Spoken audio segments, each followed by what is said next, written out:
I'm going to show you 6 things that you may not have noticed about Into the Woods, and some of them may look like a stretch. It may look like I'm picking around and finding something that Sondheim and Lapine probably or almost certainly didn't put it there on purpose. And I'm going to show you right now why I can do that. To the woods, it's time to go. I hate to leave, I have to though. So we have this scene where the narrator is killed. And that echoes this concept in literary theory called the death of the author. And the idea of the death of the author is that we have the right to interpret their work however we want. Their biography, their psychology, their history, all that stuff doesn't matter to the text. And because of that, I feel empowered. They killed off the narrator. I feel empowered to find whatever I want in Sondheim and Lapine's work, and you'll see I press it a little bit. But let's go ahead and look at the death of the narrator. What? If you drag me into this, then you'll be lost. The story, you won't have anybody to tell the story, an objective observer. Some of us don't like the way you've been telling it. But if you drag me into this, then you won't know how the story ends. Here's the lad! No, I'm not the lad! Into the woods, it's time to go. I hate to leave, I have to though. We know that there are 4 objects, and I'm going to point something out about those objects. 1, the cow as white as milk. Okay, milk is about parenting. Milk is what a parent does to nourish their children. 2, the cape as red as blood. Blood is about parenting. It's the symbol of biological inheritance. 3, the hair as yellow as corn. Corn is sustenance. It is what parents do to nourish their children. 4, the slipper as pure as gold.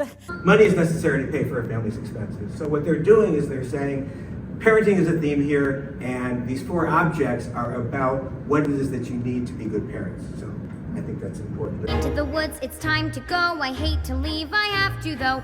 Pitch plays a very important role in Into the Woods because he spread pitch on the stairs, and that's how they killed the giantess, is by having her step into pitch. So it's very important, but pitch is a musical term, right? So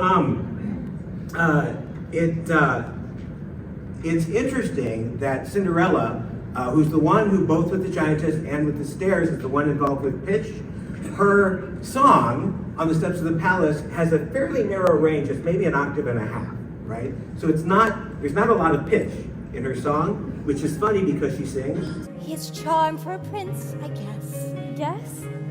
I don't mean a wide range. So she doesn't mean a wide range, but she doesn't have a range. So the third thing I want to point out. Into the woods, it's time to go. I hate to leave, I have to though. That scene in the second act where knock, knock, knock. Oh look, it's the butcher. No, let's look at that. Look, Milky White, it's the butcher. The baker. The baker. That's not a simple joke. That's not in there because butcher, baker, candlestick maker, it starts with a B, it ends in an ER. It's just something that's easy to, he's stupid, he's addle-headed, so that's what he says. No, he was supposed to take his cow to market to be slaughtered by a butcher in the first act. And he identifies Jack as being the one who helped kill his cow. And so he is not picking a random profession, he's saying, oh look, it's the butcher. Baker, oh yeah, the baker. Into the woods, it's time to go. I hate to leave, I have to though.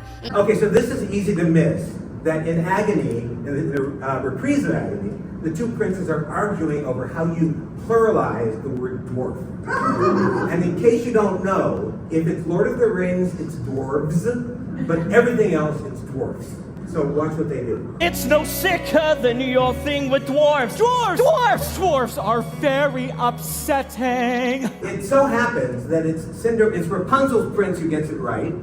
Cinderella's prince doesn't know grammar. He doesn't know the difference between a dwarf and a dwarf, which is funny because... He's a very smart prince. Well, maybe not grammar-wise, but he's supposed to be a smart prince. Into the woods, it's time to go. I hate to leave, I have to though. Better stop and take stock while you're standing here stuck on the steps of the palace.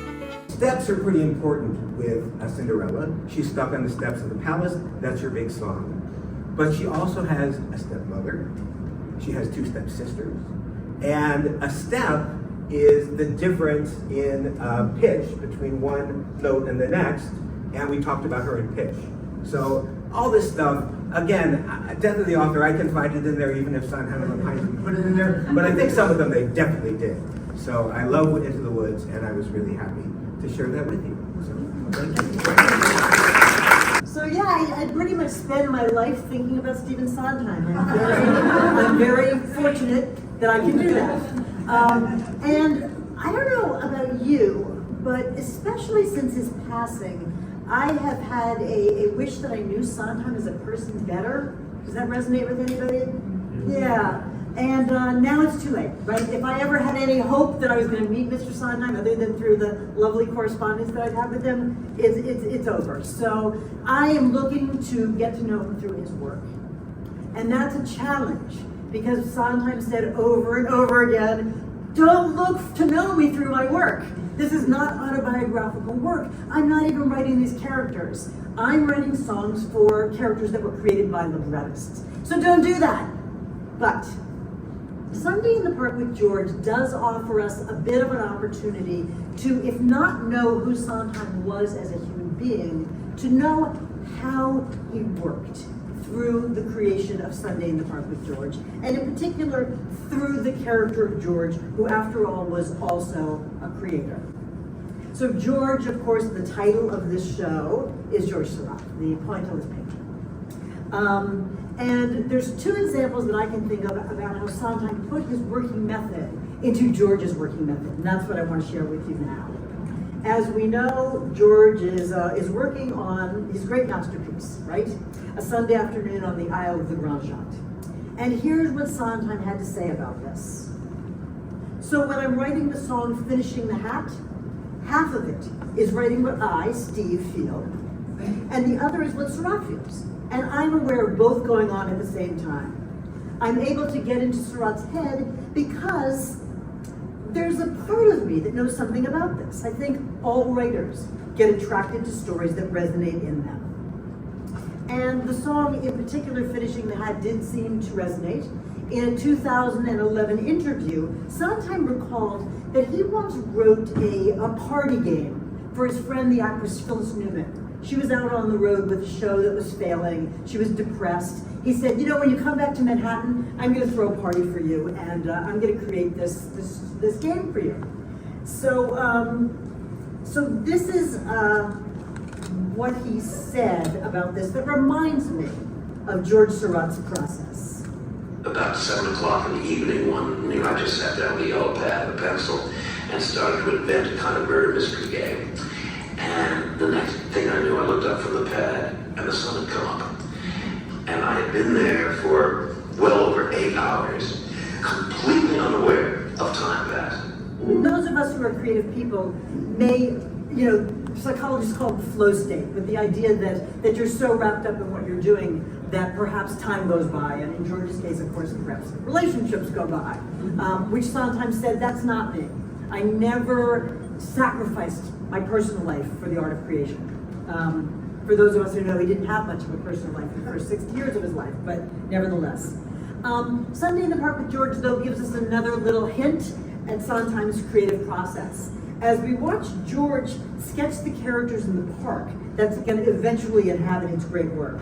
And here's how Sondheim talks about getting into character while writing. And the way you get into something, usually analytically, is to become a character. It's the only way. Don't know how to do it.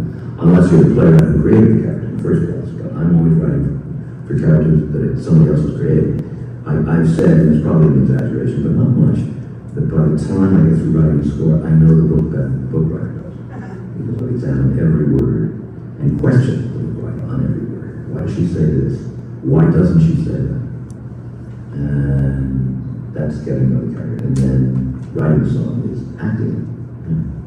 So I can start ad-libbing. It's exactly like improvisatory acting. So here's the character Blanche.